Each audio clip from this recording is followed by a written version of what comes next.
Hello दोस्तों, welcome to my YouTube channel Vijay Lalit Verma पर। तो आज मैं बीए सेकेंड ईयर वालों के लिए पॉलिटिकल साइंस पेपर सेकंड से मोस्ट इम्पोर्टेंट लघु उत्तरीय प्रश्न लेके आया हूँ। इसीलिए आप वीडियो को अंत तक देखते रहें। यह क्वेश्चन आपको अपने पेपर में देखने के लिए मिल सकते हैं। चलिए बिना किसी देरी के करते हैं वीडियो को स्टार्ट। यहाँ पर फर्स्ट क्वेश्चन है, ब्रिटिश के प्रधानमंत्री के निवास का नाम बताइए। इसका सही आंसर हो जाएगा ब्रिटिश के प्रधानमंत्री के निवास का नाम 10 डाउनिंग स्ट्रीट है। यह लंदन के सिटी ऑफ वेस्टमिनिस्टर में स्थित एक इमारत है। नेक्स्ट क्वेश्चन है, ब्रिटिश संसद के कार्य बताइए। इसका राइट आंसर हो जाएगा ब्रिटिश संसद के कार्य हैं कानून बनाना, सरकार के काम की जांच करना, विद्यमान मुद्दों पर बहस करना, कराधान व व्यय को अधिकृत करना आदि ब्रिटिश संसद के महत्वपूर्ण कार्य हैं।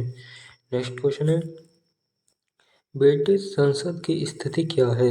इसका आंसर हो जाएगा ब्रिटिश संसद की सर्वशक्ति संपन्न, सर्वोपकारी एवं असीम अधिकार क्षेत्र वाली विश्व की एक विलक्षण संस्था है।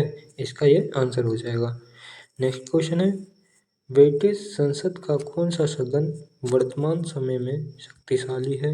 इसका राइट आंसर हो जाएगा ब्रिटिश संसद का निम्न सदन, जिसका नाम कॉमन सभा है, वो इस समय शक्तिशाली है। यहाँ पर अगला क्वेश्चन होगा, ब्रिटिश संसद के उच्च सदन का नाम बताइए। तो यहाँ पर इसका राइट आंसर हो जाएगा ब्रिटिश के उच्च सदन का नाम है लॉर्ड सभा।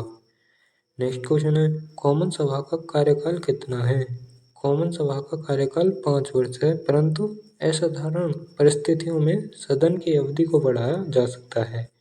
नेक्स्ट क्वेश्चन है, ब्रिटिश की लोकसभा के 2 उपयोगिताएं लिखिए। इसकी पहली उपयोगिता हो जाएगी, लोकसभा कॉमन सभा पर निरंकुशता पर अंकुश लगाती है।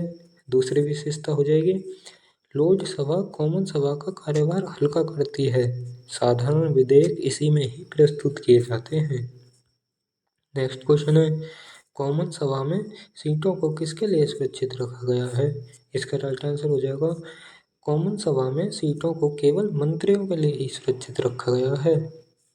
नेक्स्ट क्वेश्चन है, ब्रिटेन में कौन सी शासन व्यवस्था है। दोस्तों, ब्रिटेन और ब्रिटिश एक ही है, इसलिए इसका राइट आंसर हो जाएगा ब्रिटेन में संसदीय शासन व्यवस्था है। क्वेश्चन है, ब्रिटिश मंत्रिमंडल की किन्हीं 2 विशेषताओं का उल्लेख कीजिए।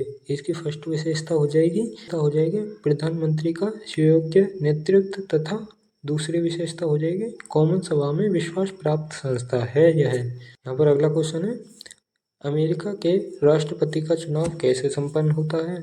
इसका राइट आंसर हो जाएगा अमेरिका में राष्ट्रपति का चुनाव प्रत्यक्ष अप्रत्यक्ष विधि से निर्वाचन मंडल के द्वारा संपन्न होता है। नेक्स्ट क्वेश्चन है, अमेरिकी राष्ट्रपति की किन्हीं 2 उन्मुक्तियों का उल्लेख कीजिए। इसकी फर्स्ट उन्मुक्ति है, राष्ट्रपति देश के प्रधान के रूप में कहीं भी आ जा सकता है। दूसरी है, किसी भी अपराध के लिए राष्ट्रपति को गिरफ्तार नहीं किया जाएगा। नेक्स्ट क्वेश्चन है, किसी व्यक्ति को अमेरिका का उपराष्ट्र बनने के लिए कम से कम कितने वर्षों से अमेरिका का नागरिक होना चाहिए। इसका राइट आंसर हो जाएगा किसी व्यक्ति को अमेरिका का उपराष्ट्रपति बनने के लिए कम से कम 14 वर्ष तक अमेरिका का नागरिक होना चाहिए। नेक्स्ट क्वेश्चन है, अमेरिकी राष्ट्रपति की पदोन्नति की प्रक्रिया क्या है। इसका सही आंसर हो जाएगा अमेरिकी संविधान के अनुच्छेद 2 कोष्टक 4 के अनुसार अमेरिका के राष्ट्रपति को महाभियोग द्वारा ही पदोन्नत किया जा सकता है। नेक्स्ट क्वेश्चन है, प्रत्यक्ष प्रजातंत्र का क्या अर्थ है।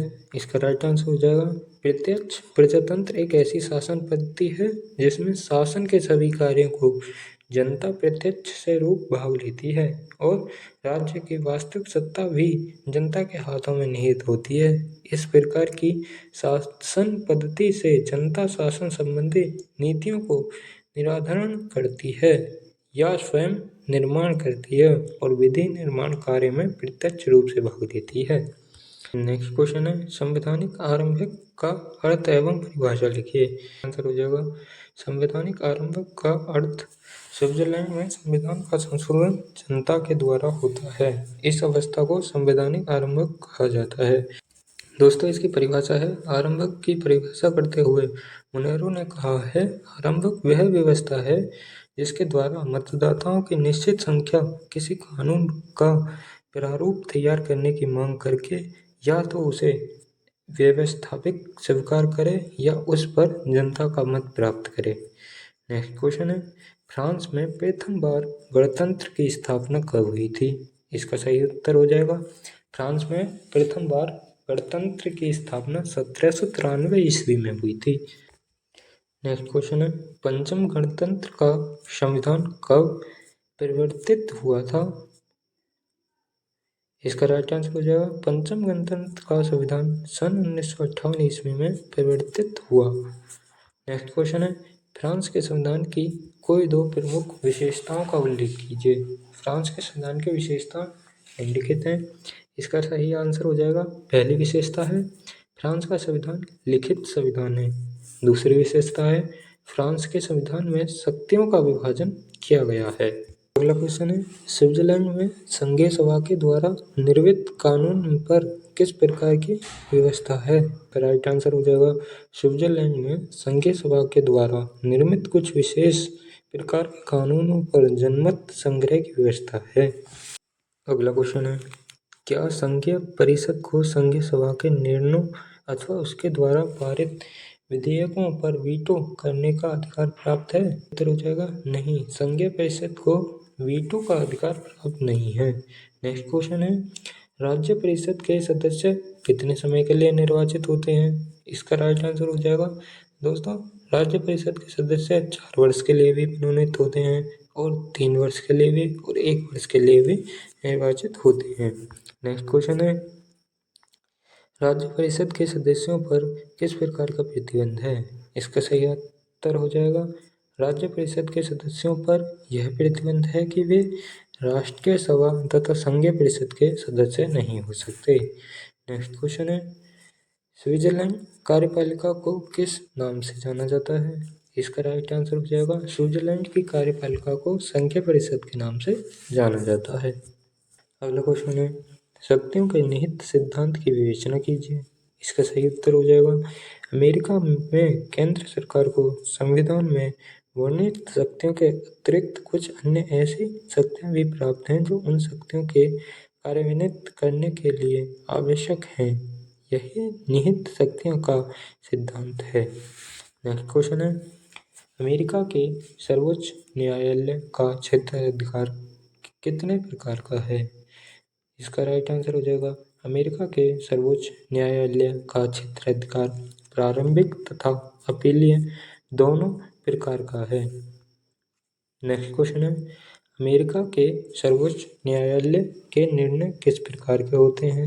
इसका सही आंसर हो जाएगा, अमेरिका के सर्वोच्च न्यायालय के निर्णय अंतिम तथा सर्वमान्य होते हैं तथा इनके विरुद्ध किसी भी अन्य न्यायालय में कोई अपील नहीं की जा सकती।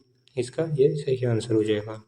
नेक्स्ट क्वेश्चन है, अमेरिका के सर्वोच्च न्यायालय में अधिकांश अपीलें कहाँ से आती हैं? इसका राइट आंसर हो जाएगा, अमेरिका के सर्वोच्च न्यायालय में अधिकांश अपीलें अधीन संघीय न्यायालयों के निर्णयों के विरुद्ध आती हैं। यह इसका सही आंसर है। तो दोस्तों, हमने यहाँ पर BA सेकेंड ईयर वालों के लिए पॉलिटिकल साइंस पेपर सेकंड से मोस्ट इम्पोर्टेंट लघु उत्तरीय प्रश्न देखे हैं जो आपके पेपर में देखने को मिल सकते हैं।